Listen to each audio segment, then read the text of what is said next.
ക്രൂശിന്മേൽ കാണുന്ന ദാരിദ്ര്യ പ്രാണനാഥൻ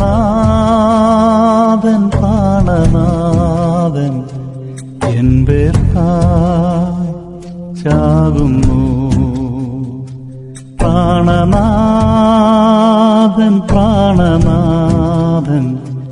എൻ പേർക്കായി ചാകുന്നു. ഹല്ലേലൂയ.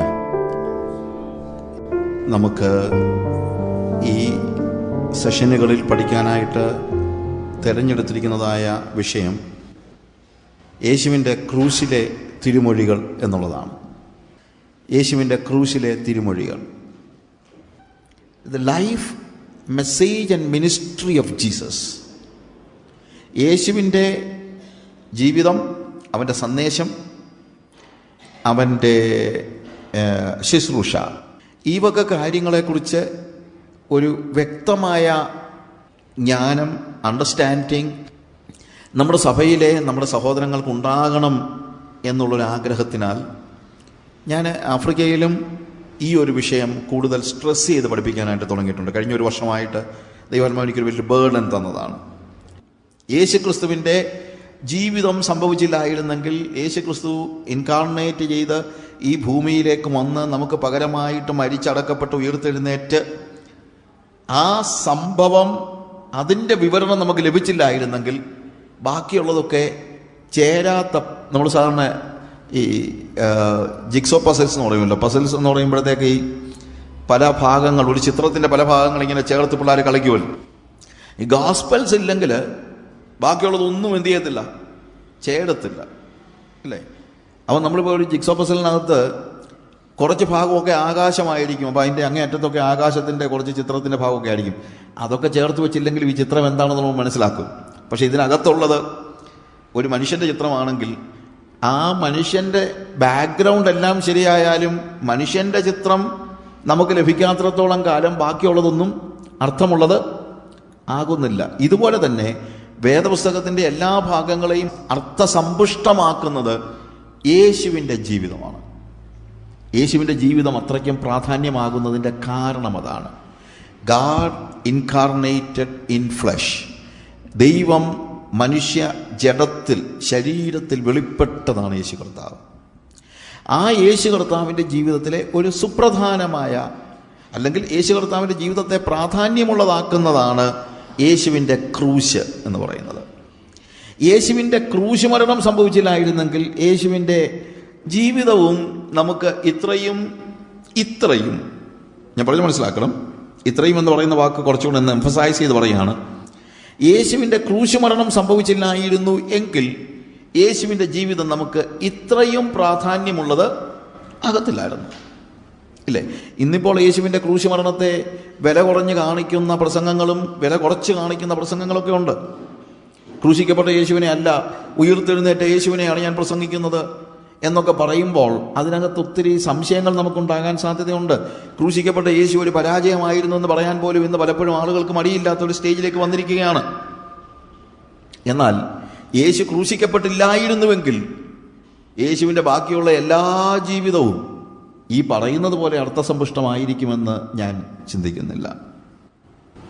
യേശുവിൻ്റെ ക്രൂശ് മരണം ഒഴികെ ബാക്കിയുള്ള ഏത് കാര്യവും സ്വീകരിക്കാൻ ആർക്കും ഒരു മടിയുമില്ല. അതതിനകത്ത് വലിയ തമാശ. യേശുവിൻ്റെ ക്രൂശ് മരണം ഒഴികെ ബാക്കി യേശുവിൻ്റെ ഉപദേശങ്ങൾ പറഞ്ഞാൽ ആർക്കും പ്രയാസമില്ല. യേശു പറഞ്ഞ കാര്യങ്ങളൊന്നും അതൊന്നും ആർക്കും അത്രയും വിഷയമല്ല. യേശുവിൻ്റെ വാക്കുകൾ കേൾക്കാൻ എല്ലാവർക്കും സന്തോഷമാണ്. പ്രത്യേകിച്ച് ഗിരിപ്രഭാഷണമൊക്കെ കേൾക്കാൻ എല്ലാവർക്കും വലിയ സന്തോഷമാണ്. നമ്മുടെ രാഷ്ട്രപിതാവായിരുന്ന മഹാത്മാഗാന്ധി ഉൾപ്പെടെയുള്ള ആളുകൾ യേശുവിൻ്റെ ഗിരിപ്രഭാഷണത്തിൽ നിന്നാണ് പ്രചോദനം ഉൾക്കൊണ്ടതെന്നാണ് അവരുടെ അവകാശവാദം. പക്ഷേ യേശുവിൻ്റെ ക്രൂശ് മരണം അവരുടെ ജീവിതത്തെ രൂപാന്തരപ്പെടുത്തുന്നതിന് അവർ വിട്ടുകൊടുത്തില്ല. ഗുരു നിത്യചൈതന്യ യതി പറഞ്ഞ ഒരു വാക്ക് ഞാൻ പലപ്പോഴും ആലോചിച്ചിട്ടുണ്ട്. I like him. ഞാൻ അദ്ദേഹത്തെ വളരെ ഇഷ്ടപ്പെടുന്ന ആളാണ്. Is no more. എന്നാൽ ഗുരു നിത്യചൈതന്യ പറഞ്ഞൊരു കാര്യമുണ്ട്, ഞാൻ യേശുവിനെ അംഗീകരിക്കുന്നത് അവൻ്റെ വാക്കുകൾ കൊണ്ടാണ്. എന്നാൽ ക്രിസ്ത്യാനികൾ എപ്പോഴും അവൻ്റെ രക്തത്തെക്കുറിച്ച് പറയുന്നു. അദ്ദേഹം പറഞ്ഞ വാക്ക്, യേശുവിൻ്റെ വാക്കുകൾ അതാണ് എന്നെ ഏറ്റവും കൂടുതൽ പ്രചോദിപ്പിക്കുന്നത്. എന്നാൽ ക്രിസ്ത്യാനികൾ അവൻ്റെ വാക്കുകളെ അല്ല പറയുന്നത്. പ്രത്യേകത എന്താണ്? അവൻ്റെ രക്തം അല്ലെങ്കിൽ അവൻ്റെ മരണം. രക്തം എന്ന് പറയുമ്പോഴത്തേക്ക് കാൽവറി ക്രൂശിൽ ഒഴികെ യേശുവിൻ്റെ രക്തത്തിൻ്റെ ആ ചരിത്രപരമായ അല്ലെങ്കിൽ ആ ബ്ലഡ് എന്ന് പറയുന്ന ആ ഒരു അത് മാത്രമല്ല. രക്തം എന്ന് പറയുന്ന ഒരു സിമ്പലാണ്. What is it? It is death. രക്തം എന്ന് പറഞ്ഞാൽ എന്താണ്? അവൻ്റെ മരണമാണ്. അവൻ്റെ മരണത്തെയാണ് അത് കാണിക്കുന്നത്, ഇല്ലേ? യേശുവിൻ്റെ മരണം. ക്രിസ്ത്യാനികൾ പ്രാധാന്യം കൊടുക്കുന്നത് യേശുവിൻ്റെ മരണമാണ്. പക്ഷെ ഞാൻ പ്രാധാന്യം കൊടുക്കുന്നത് യേശുവിൻ്റെ വാക്കുകളാണ്. ഇതാണ് ഗുരു നിത്യചൈതന്യ യതി പറഞ്ഞത്. യേശുവിൻ്റെ വാക്കുകൾ അതുല്യമാണ്, അതിനകത്ത് യാതൊരു സംശയമില്ല.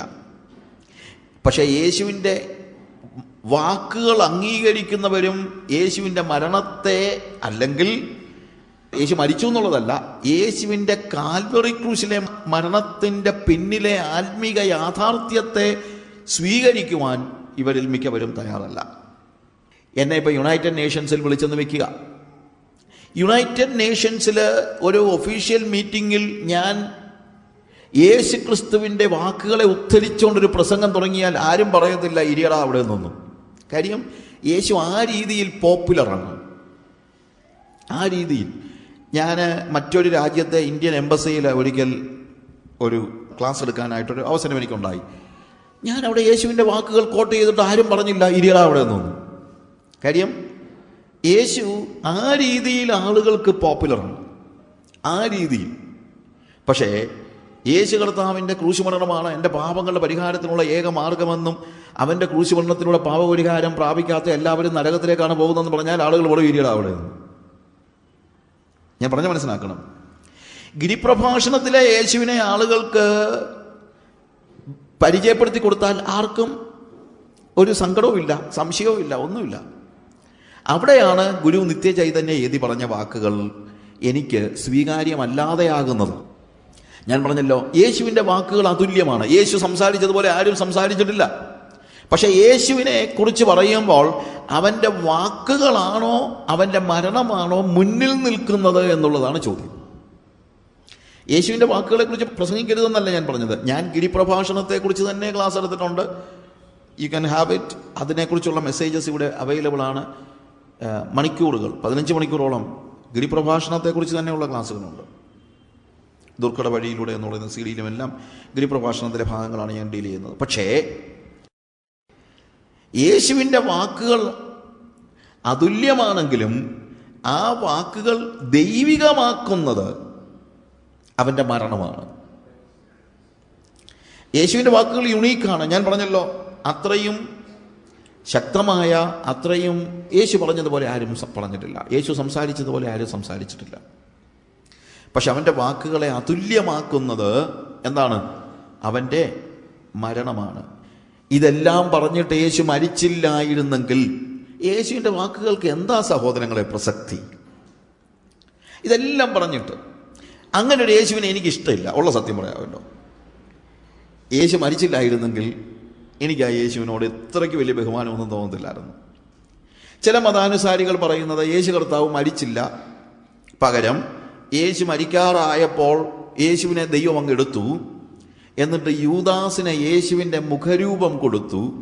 ഒടുവിൽ ആളുകൾ ക്രൂശിച്ചത് യേശുവിനെയല്ല യൂദാസിനെയാണ്. അതുകൊണ്ടാണ് അവൻ ക്രൂശിൽ കിടന്നുകൊണ്ട് എൻ്റെ ദൈവമേ, എൻ്റെ ദൈവമേ, ഇവർ ചെയ്യുന്നത് എന്തെന്ന് ഇവർ അറിയായികയാൽ ഇവരോട് ക്ഷമിക്കണമെന്ന് പറയുന്നത് എന്ന് പറയുന്ന ഒരു മതചിന്തയുണ്ട്, നമ്മുടെ ഇടയിൽ തന്നെയുണ്ട്. അങ്ങനെ എങ്ങാണ് യേശു കാണിച്ചിരുന്നെങ്കിൽ എനിക്ക് ആ യേശുവിനെ വേണ്ട. കൂട്ടുകാർക്ക് വേണ്ടി ജീവനെ കൊടുക്കുന്നതിനേക്കാൾ വലിയ സ്നേഹം കാണിക്കാൻ ആർക്കും കഴിയയില്ല എന്ന് പറഞ്ഞ ആൾ മരിക്കേണ്ട സമയം വന്നപ്പോൾ കൂട്ടുകാരനെ ചാകാൻ ഏൽപ്പിച്ചേച്ച് സ്വർഗത്തിലോട്ട് പോയി കഴിഞ്ഞാൽ പിന്നെ ആ യേശുവിൻ്റെ പുറകെ എന്തിനാ നടക്കുന്നത്? അങ്ങനെ ഒരു യേശു വേദപുസ്തകത്തിലെ യേശു അല്ല, ചരിത്രത്തിലെ യേശു അല്ല. ആ ഒരു യേശുവിനെ നിങ്ങളും ഫോളോ ചെയ്യണ്ട. എന്നാൽ എൻ്റെ യേശു കൂട്ടുകാർക്ക് വേണ്ടി ജീവനെ കൊടുക്കുക മാത്രമല്ല, ക്രിസ്തുവോ നാം പാപികളായിരിക്കുമ്പോൾ തന്നെ നമുക്ക് വേണ്ടി മരിക്കയാൽ ദൈവത്തിന് നമ്മോടുള്ള സ്നേഹത്തെ വെളിപ്പെടുത്തിയിരിക്കുന്നു. ഞാൻ യേശുവേ യേശുവേ എന്ന് വിളിച്ച് കരഞ്ഞുകൊണ്ടിരുന്നപ്പോഴല്ല യേശു എനിക്ക് വേണ്ടി മരിച്ചത്. ഞാൻ യേശുവിനെ നിഷേധിച്ചിരുന്നപ്പോൾ തന്നെ, ഞാൻ റിബല്യസ് ആയിരുന്നപ്പോൾ തന്നെ, ഞാൻ അഭക്തനായിരുന്നപ്പോൾ തന്നെ യേശു എനിക്ക് വേണ്ടി മരിച്ചു എന്നുള്ളതാണ് യേശുവിനെ അതുല്യനാക്കുന്നത്. യേശുവിൻ്റെ വാക്കുകൾ അതുല്യമാണ്, പക്ഷെ അവൻ്റെ വാക്കുകൾ ദിവ്യമാക്കുന്നത് അവൻ്റെ മരണം കൊണ്ട് അവനവൻ്റെ വാക്കുകൾക്ക് മുദ്രയിട്ടപ്പോഴാണ്. നമ്മൾ ഒരു കടലാസിൽ എന്തെഴുതി കൊടുത്തിട്ടും കാര്യമൊന്നുമില്ല. ആ എഴുത്തിനെ, ആ കടലാസിനെ വിലയുള്ളതാക്കുന്നത് എന്താണ്? ഗവൺമെന്റിന്റെ ഒരു മുദ്രയാണ്, ഒരു സീലാണ്. എന്ന് പറഞ്ഞതുപോലെ എഴുതിയിരിക്കുന്ന കാര്യങ്ങൾക്ക് വ്യത്യാസമൊന്നും ഉണ്ടാകുന്നില്ല. സീല് പതിക്കുന്നത് കൊണ്ട് എഴുതിയിരിക്കുന്ന കാര്യങ്ങൾ മാറിമറിയുന്നൊന്നുമില്ല. എഴുതിയിരിക്കുന്ന കാര്യങ്ങൾ അതുല്യമാണ്, പക്ഷേ അതിന് വാലിഡിറ്റി ഉണ്ടാകുന്നത് എപ്പോഴാണെന്ന് ചോദിച്ചാൽ അതിൻ്റെ മേലൊരു സീല് പതിയുമ്പോഴാണ്. ഇതേപോലെ യേശു ജീവിച്ചിരുന്നപ്പോൾ അവൻ സംസാരിച്ച വാക്കുകൾ അതുല്യമാണ്. അതിനെ വെല്ലാൻ ലോകത്തിൽ ആരുടെയും വാക്കുകളില്ല. അതെല്ലാം എനിക്ക് പൂർണ്ണമായിട്ടും അറിയാം. പക്ഷെ അവൻ്റെ വാക്കുകൾ അതുല്യമായി തീരുന്നതും അത് ദിവ്യമായി തീരുന്നതും എപ്പോഴാണെന്ന് ചോദിച്ചാൽ അവൻ്റെ രക്തം കൊണ്ട് അവനതിനെ മുദ്രയിട്ടപ്പോഴാണ്. യേശുവിൻ്റെ വാക്കുകളെ സ്വന്തം രക്തം കൊണ്ട് അവൻ മുദ്രയിട്ടു എന്നുള്ളതാണ് ഏറ്റവും പ്രാധാന്യമർഹിക്കുന്നതായ കാര്യം. യേശുവിനെ അനുഗമിക്കുവാൻ പല രീതിയിൽ അനുഗമിക്കാനായിട്ട് ആളുകൾക്ക് കഴിഞ്ഞേക്കാം. സ്വാമി വിവേകാനന്ദൻ പറഞ്ഞ ഒരു വാചകം ഞാനിപ്പോഴും ഓർക്കുന്നുണ്ട്. സ്വാമി വിവേകാനന്ദൻ യൂറോപ്പിലെ ഒരു പള്ളിയിലെ ഒരു രൂപത്തിന് മുന്നിലിങ്ങനെ നോക്കി നിൽക്കുമ്പോൾ അദ്ദേഹത്തെ കൊണ്ടുപോയതായ ഒരു സംഘമാണ്, പ്രീസും നൺസും എല്ലാം ഉള്ളൊരു സംഘമാണ്. അവർ ഇദ്ദേഹത്തോട് ചോദിച്ചു, നിങ്ങളെന്താണ് ഈ ക്രൂശിത രൂപത്തിലേക്ക് നിങ്ങളിങ്ങനെ നോക്കി നിൽക്കുന്നത് എന്ന് ചോദിച്ചപ്പോൾ വിവേകാനന്ദൻ, നിങ്ങൾക്ക് യേശുവിനോട് ബഹുമാനമുണ്ടോ എന്നിങ്ങനെ ചോദിച്ചപ്പോൾ, ബിക്കോസ് വിവേകാനന്ദനെ കുറിച്ച് അവർ മനസ്സിലാക്കിയിരുന്നത് അദ്ദേഹം എന്താണ് ഹൈന്ദവ സംസ്കാരത്തിൻ്റെ ഒരു പ്രചാരകൻ എന്ന നിലയിലാണ് അവർ മനസ്സിലാക്കിയത്. അത് അവരുടെ കുറ്റമാണ്.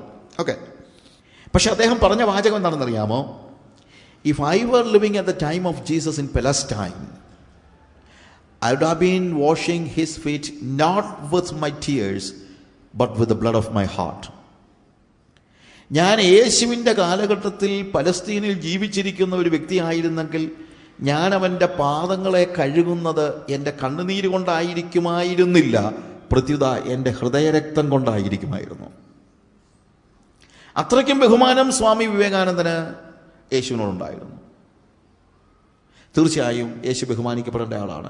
സ്വാമി വിവേകാനന്ദനും ബഹുമാനിക്കപ്പെടേണ്ട ഒരാളാണ്. ബഹുമാനിക്കപ്പെടേണ്ട ആളുകൾ എന്നാണ് ഞാൻ പറഞ്ഞത്. എനിക്ക് സ്വാമി വിവേകാനന്ദൻ്റെ ടീച്ചിങ്സ് ഒത്തിരി ഇഷ്ടമുള്ള കാര്യങ്ങളുണ്ട് എന്ന് തന്നെയല്ല, അദ്ദേഹം ഇന്ത്യൻ സംസ്കാരത്തിന് കൊടുത്തിരിക്കുന്ന ആ മൂല്യങ്ങൾ ഇന്ന് അദ്ദേഹത്തിൻ്റെ പേര് പറയുന്ന ആളുകൾക്ക് അറിയാമോ എന്ന് പോലും എനിക്കറിയില്ല. സ്വാമി വിവേകാനന്ദൻ തൻ്റെ ഷിക്കാഗോ സ്പീച്ചിൽ പറഞ്ഞ ഒരു കാര്യമുണ്ട്.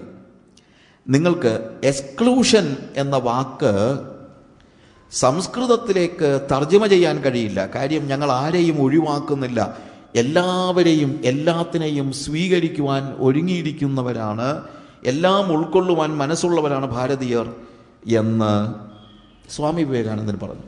അതുകൊണ്ടാണ് ഞാൻ പറഞ്ഞത് അദ്ദേഹം ബഹുമാനിക്കപ്പെടേണ്ട ഒരാളാണ്. പക്ഷെ ഇന്ന് എല്ലാവരെയും സ്വീകരിക്കുവാനും അംഗീകരിക്കുവാനും ഉള്ള ആ മനസ്കതയോ വിശാലതയോ അദ്ദേഹത്തിന് അനുയായികൾക്കുണ്ടോ എന്നുള്ളത് എനിക്ക് സംശയമുണ്ട്. അതുകൊണ്ട് ഞാൻ പറഞ്ഞത് ബഹുമാനിതരായ ആളുകളാണ് അവരൊക്കെ. മഹാത്മാഗാന്ധി യേശുക്രിസ്തുവിൻ്റെ വാക്കുകൾക്ക് പ്രാധാന്യം കൊടുത്തയാളാണ്. വിനോബ ഭാവെ അദ്ദേഹം യേശുവിൻ്റെ വാക്കുകളെ ഉദ്ധരിച്ചുകൊണ്ട് ഈവൻ ഒരു പുസ്തകം പോലും എഴുതിയിട്ടുണ്ട്. എന്നാൽ ഇവർ ബഹുമാനിതരാണെങ്കിലും ബഹുമാനിതരെല്ലാം ആരാധ്യരല്ല എന്നും നിങ്ങൾ മനസ്സിലാക്കണം. ബഹുമാനിക്കപ്പെടേണ്ട ധാരാളം ആളുകളുണ്ട്, അവരെ നമ്മൾ ബഹുമാനിക്കണം. അത് ക്രിസ്ത്യാനികളും ബഹുമാനിക്കണം. നമുക്കുമുണ്ട് പ്രശ്നം, നമ്മളും പലപ്പോഴും ഇവരെയൊക്കെ ബഹുമാനിക്കാൻ പഠിച്ചിട്ടില്ല. ബഹുമാനിതരായ ആളുകളുണ്ട്, പക്ഷേ ആരാധിക്കേണ്ട ഒരു ദൈവമുണ്ട്. ഇത് രണ്ടും രണ്ടാണ് എന്ന് മാത്രമേ ഞാൻ പറയുന്നുള്ളൂ. I respect people of Hindu religion, Islamic religion.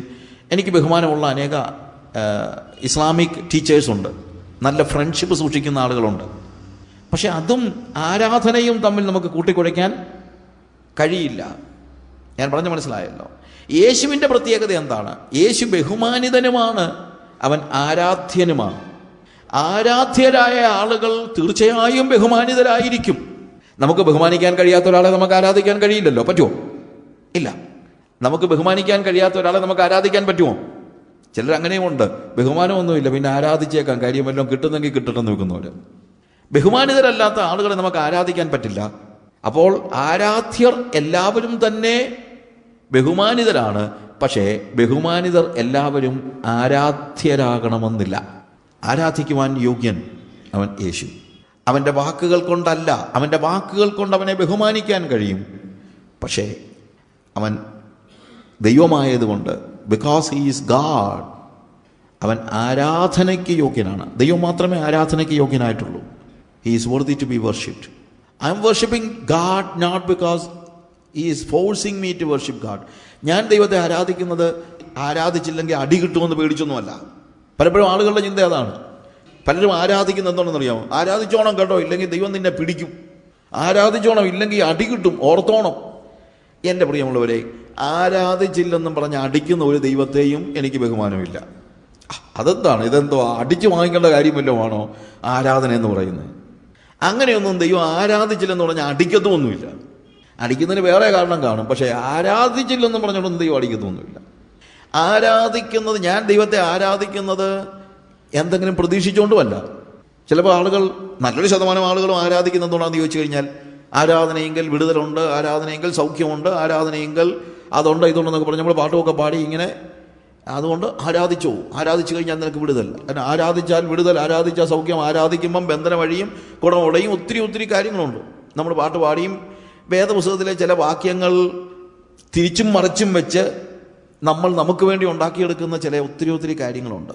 പക്ഷെ പ്രിയമുള്ളവരെ, ഞാൻ ആരാധിക്കുന്നത് ആരാധിച്ചു കഴിഞ്ഞാൽ എനിക്കെന്തെങ്കിലും കിട്ടുമെന്ന് വെച്ചല്ല.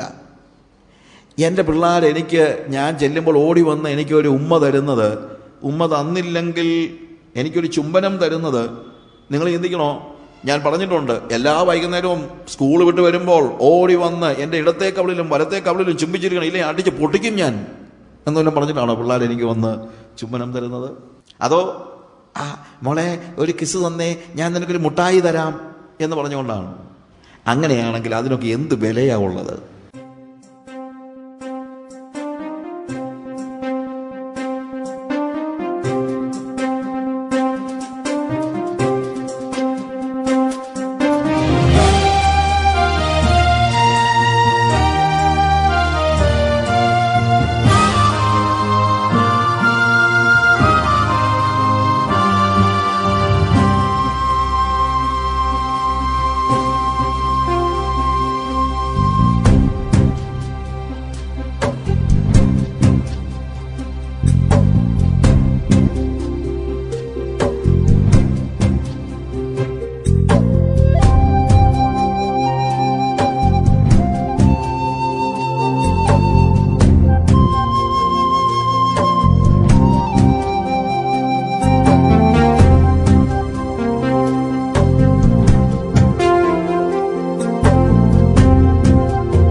ക്രൂശിന്മേൽ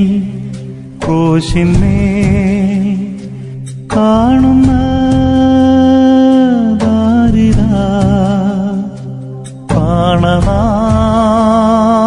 പ്രാണനാഥൻ എൻ പേർക്കായി ചാകുന്നു. പ്രാണനാഥൻ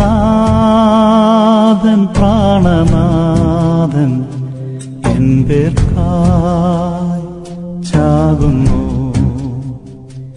ആത്മാവേ പാപത്തിൻ കാഴ്ച നീ കാണുക, ദൈവത്തിൻ പുത്രനീ ശാപത്തിൽ ആയല്ലോ. ദൈവത്തിൻ പുത്രനീ ശാപത്തിൽ ആയല്ലോ.